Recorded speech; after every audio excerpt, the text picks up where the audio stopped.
Good morning, class.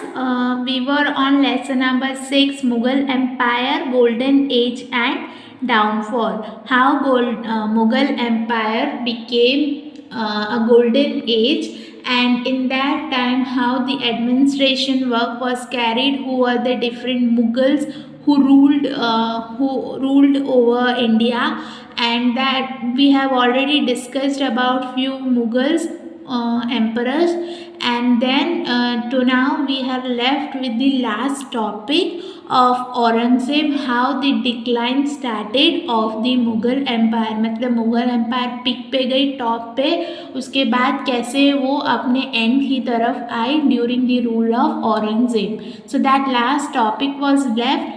Once we will discuss that, and as it is completed, we will begin with the new chapter, lesson number 7. Okay, so the topic here is end of Mughal rule. So the Mughal army was tired of waging war against the Marathas in the south for 25 long years. तो जो Mughal army थी वो थक गई थी बार बार मराठास, जो south के मराठास हैं उनके साथ युद्ध कर कर, क्योंकि वो कुछ छोटा मोटा ड्यूरेशन नहीं था. It was long 25 years war. Okay, यानी 25 ईयर्स से वो सिर्फ मराठास के साथ युद्ध ही कर रहे थे. मतलब बार बार हारते फिर से युद्ध करते हैं, हारना युद्ध करना, यही चल रहा था.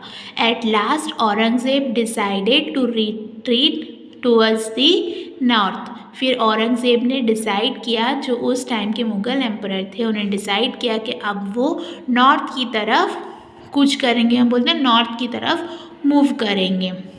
He had also became old by that time. और उतने उस टाइम तक वो यानी बुजुर्ग, ओल्ड भी हो गए थे, मतलब बहुत एज उनकी बढ़ गई थी.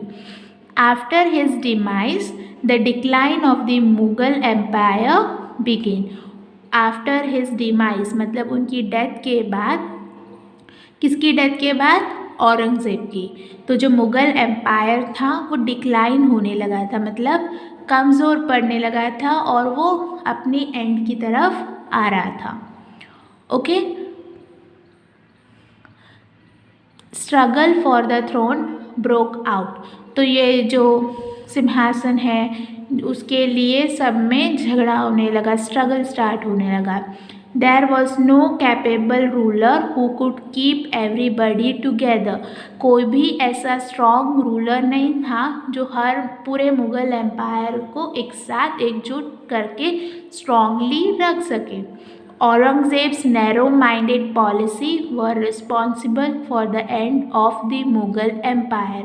तो ये जो मुग़ल एम्पायर का एंड हुआ, डिमाइस हुआ, डिक्लाइन हो रहा था, उसके लिए कौन रिस्पॉन्सिबल था? औरंगज़ेब. और उनकी जो नैरो माइंडेड पॉलिसीज़ थी, मतलब जो जैसा वो चाहते थे वैसा ही वो करना चाहते थे, ऐसी पॉलिसीज़ की वजह से मुग़ल एम्पायर अपने एंड की तरफ बढ़ा.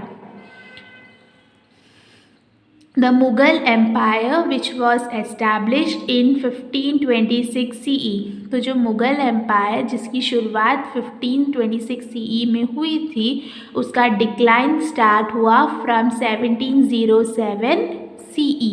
Okay, so the Mughal empire which was established in 1526 CE started declining from 1707 CE. Okay. The empire set up by Babur extended over most of India. तो जो एम्पायर जिसको बाबर ने सेट किया था इंडिया में, उसे एक्सटेंड किया मोस्ट पार्ट ऑफ इंडिया में औरंगज़ेब के टाइम में. ओके, मतलब अगर औरंगज़ेब उसके डिक्लाइन के लिए रिस्पॉन्सिबल हैं, तो वैसे ही मुग़ल एम्पायर को extend most of the part of India में एक्सटेंड करने के लिए, बढ़ाने के लिए कौन रिस्पॉन्सिबल है? औरंगज़ेब ही. और सेट किया था, शुरुआत की थी बाबर ने. ओके, एंड ड्यूरिंग हिज रेज इटसेल्फ स्टार्टेड डिक्लाइनिंग. यानी औरंगज़ेब के टाइम पे ही वो एक्सटेंड भी हुआ, फैला पूरे इंडिया में, लेकिन उसी टाइम पे वो इंडिया में से डिक्लाइन भी होने लगा. And discuss about the Mughal empire on basis of this point given in box 6.7. यहाँ पे कुछ पॉइंट्स दिए, जैसे with the help of a map find out about the extension of Mughal empire during Akbar रेज। मतलब अकबर के टाइम पे मुगल एम्पायर कैसे एक्सटेंड हुआ, वो कौन से इंडिया के पार्ट से जो उस टाइम पे मुगल एम्पायर के अंडर थे, वो आपको डिस्कस करना है, ढूंढना है। With the help of a map, find out about the extension of the Mughal Empire during Aurangzeb's rule. तो मतलब औरंगजेब के रूल के टाइम पे मुगल एम्पायर कौन से पार्ट में एक्सटेंड हुआ वो भी देखना है। From among the Mughal rulers who extended the empire the most during his reign, तो कौन से मुगल रूलर ने ज़्यादा एम्पायर को एक्सटेंड किया था वो चेक करना है। During whose reign did the downfall of the Mughal Empire begin? और मुगल एम्पायर का डाउनफॉल किसके एरा में हुआ था? It was during Aurangzeb's time. So you know, right? The fourth one you are aware. During whose reign did the downfall of the Mughal Empire begin? So during Aurangzeb's reign, downfall of the Mughal Empire begin. Okay. And from among the Mughal rulers who extended the empire most during his reign, and it was also Aurangzeb whose rule the empire was most extended. Extend भी उनके ही time पे हुआ और decline भी उनके time पे ही शुरू हुआ। और if first the question, try to find the answer. Turn your page. We have a question here. With reference to the picture given alongside, describe Shah Jahan's condition in the last days of his life. मतलब शाहजहां की condition क्या थी उनके आखिरी दिनों में, उनके life के आखिरी दिनों में, that you have to mention here. Shahjahan had fallen sick in 1657 CE. तो जो शाहजहां थे वो बीमार पड़ गए थे इन 1657 CE. And taking advantage of this situation, Aurangzeb captured the throne of Delhi by treachery. मतलब उस सिचुएशन जब शाहजहां बीमार पड़े उस सिचुएशन का फ़ायदा उठाकर औरंगज़ेब ने क्या किया, वो जो थ्रोन है उसको कैप्चर कर लिया, मतलब खुद राजा खुद एम्पायर बन गए दिल्ली के.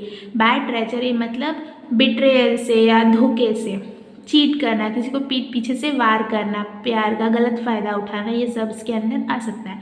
फर्स्ट ही defeated his 3 brothers and then put his father Shahjahan under house arrest. उन्होंने पहले क्या किया, अपने 3 भाइयों को डिफीट किया, हराया, और उन्होंने अपने फादर शाहजहां को हाउस अरेस्ट पे कर दिया. हाउस अरेस्ट पे करना मतलब महल में कहीं पे ही रख देना, बाहर जाने की परमिशन नहीं, या ही किसी को उनसे बात करने की परमिशन होती है, ऐसा डिसीजन लिया उन्होंने. In this picture, Shahjahan is resting on the bed and from the balcony watching Taj Mahal. और इस पिक्चर में हम देख सकते हैं कि शाहजहां अपने बेड पर हैं और वो बालकनी से ताजमहल की ओर देख रहे हैं, which he had constructed in the memory of his beloved Begum Mumtaz Mahal, जो उन्होंने अपनी वाइफ की मेमोरी में बनाई थी, जिनका नाम था मुमताज़ महल. So that's it about the answer, and now we are going to start a new chapter. That's it about lesson number 6. Thank you for listening.